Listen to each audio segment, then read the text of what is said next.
Pada waktu itu dalam jemaat di Antiokhia ada beberapa nabi dan pengajar, yaitu Barnabas dan Simon yang disebut Niger, dan Lukius yang orang Kirene, dan Menahem yang diasuh bersama dengan raja wilayah Herodes, dan Saulus.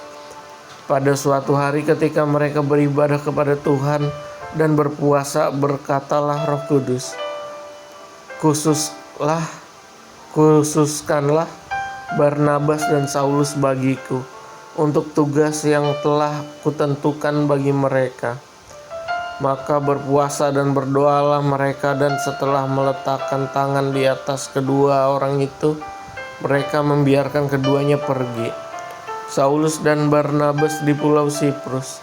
Karena disuruh Roh Kudus, Barnabas dan Saulus berangkat ke Seleukia, dan dari situ mereka berlayar ke Siprus. Setibanya di Salamis, mereka memberitakan firman Allah di dalam rumah-rumah ibadat orang Yahudi, dan Yohanes menyertai mereka sebagai pembantu mereka. Mereka mengelilingi seluruh pulau itu sampai ke Pafos. Di situ mereka bertemu dengan seorang Yahudi bernama Bar-Yesus. Ia seorang tukang sihir dan nabi palsu. Ia adalah kawan gubernur pulau itu, Sergius Paulus, yang adalah orang cerdas. Gubernur itu memanggil Barnabas dan Saulus karena ia ingin mendengarkan firman Allah. Tetapi Elimas, demikianlah namanya dalam bahasa Yunani, tukang sihir itu, menghalang-halangi mereka dan berusaha membelokkan gubernur itu dari imannya. Tetapi Saulus, juga disebut Paulus, yang penuh dengan Roh Kudus, menatap dia dan berkata, "Hai anak iblis, engkau penuh dengan rupa-rupa tipu muslihat dan kejahatan. Engkau musuh segala kebenaran. Tidakkah engkau akan berhenti membelokkan jalan Tuhan yang lurus itu? Sekarang lihatlah, tangan Tuhan datang menimpa engkau, dan engkau menjadi buta. Beberapa hari lamanya engkau tidak dapat melihat matahari." Dan seketika itu juga orang itu merasakan diliputi kabut dan gelap, dan sambil meraba-raba ia terus mencari orang untuk menuntun dia. Melihat apa yang telah terjadi itu, percayalah gubernur itu, ia takjub oleh ajaran Tuhan. Ke Antiokhia di Pisidia. Lalu Paulus dan kawan-kawan meninggalkan Pafos dan berlayar ke Perga di Pamfilia. Tetapi Yohanes meninggalkan mereka lalu kembali ke Yerusalem. Dari Perga mereka melanjutkan perjalanan mereka, lalu tiba di Antiokhia di Pisidia.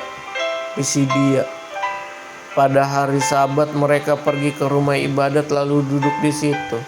Setelah selesai pembacaan dari hukum Taurat dan kitab nabi-nabi, pejabat-pejabat rumah ibadat menyuruh bertanya kepada mereka, "Saudara-saudara, jikalau saudara-saudara ada pesan untuk membangun dan menghibur umat ini, silahkanlah."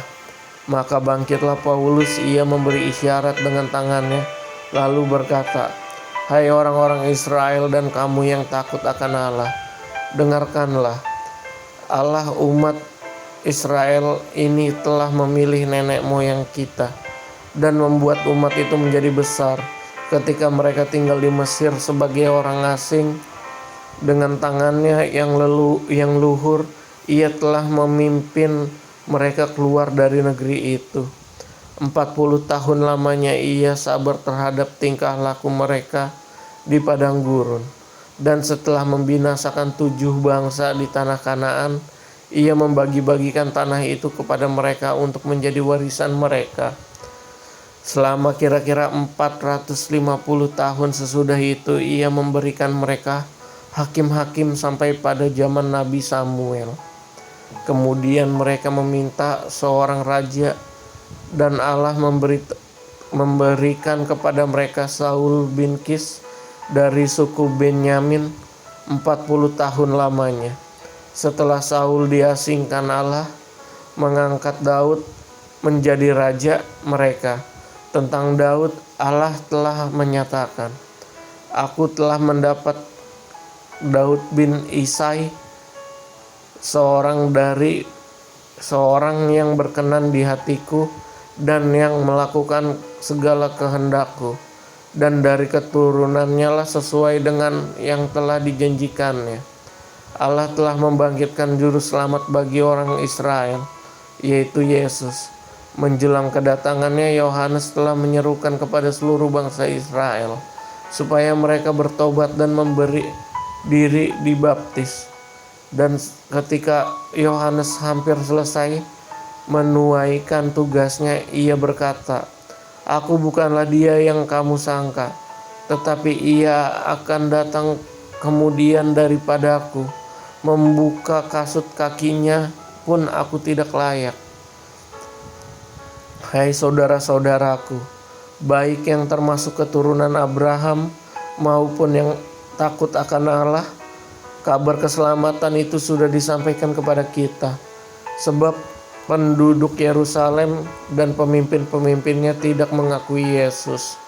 Dengan menjatuhkan hukuman mati atas dia, mereka menggenapi perkataan nabi-nabi yang dibacakan setiap hari Sabat. Dan meskipun mereka tidak menemukan sesuatu yang dapat menjadi alasan untuk hukuman mati itu, namun mereka telah meminta kepada Pilatus supaya ia dibunuh. Dan setelah mereka menggenapi segala sesuatu yang ada tertulis tentang dia, mereka menurunkan dia dari kayu salib, lalu membaringkannya di dalam kubur. Tetapi Allah membangkitkan dia dari antara orang mati. Dan selama beberapa waktu ia menampakkan diri kepada mereka yang mengikuti dia dari Galilea ke Yerusalem. Mereka itulah yang sekarang menjadi saksinya bagi umat ini. Dan kami sekarang memberitakan kabar kesukaan kepada kamu, yaitu bahwa janji yang diberikan kepada nenek moyang kita telah digenapi Allah kepada kita, keturunan mereka, dengan membangkitkan Yesus seperti yang ada tertulis dalam Mazmur kedua, "Anakku engkau, aku telah memperanakan engkau pada hari ini." Allah telah membangkitkan dia dari antara orang mati, dan ia tidak akan diserahkan kembali kepada kebinasaan. Hal itu dinyatakan oleh Tuhan dalam firman-Nya.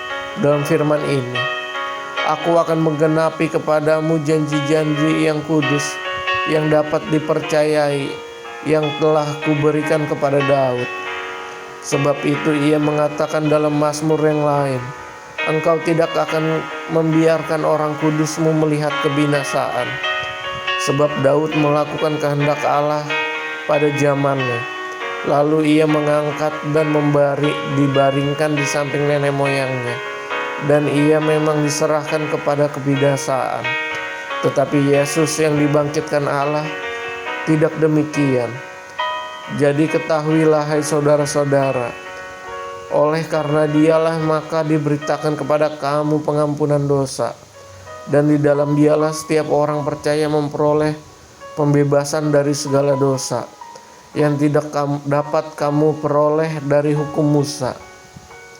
Karena itu waspadalah supaya jangan berlaku atas kamu apa yang telah dikatakan dalam kitab nabi-nabi. Ingatlah hai kamu, penghina-penghina, tercenganglah dan lenyaplah, sebab aku melakukan suatu pekerjaan dalam zamanmu, suatu pekerjaan yang tidak akan kamu percayai jika diceritakan kepada kamu. Ketika Paulus dan Barnabas keluar, mereka diminta untuk berbicara tentang pokok itu pula pada hari Sabat berikutnya. Setelah selesai ibadah, banyak orang Yahudi dan penganut-penganut agama Yahudi yang takut akan Allah mengikuti Paulus dan Barnabas. Kedua rasul itu mengajar mereka dan menasehati supaya mereka tetap hidup di dalam kasih karunia Allah.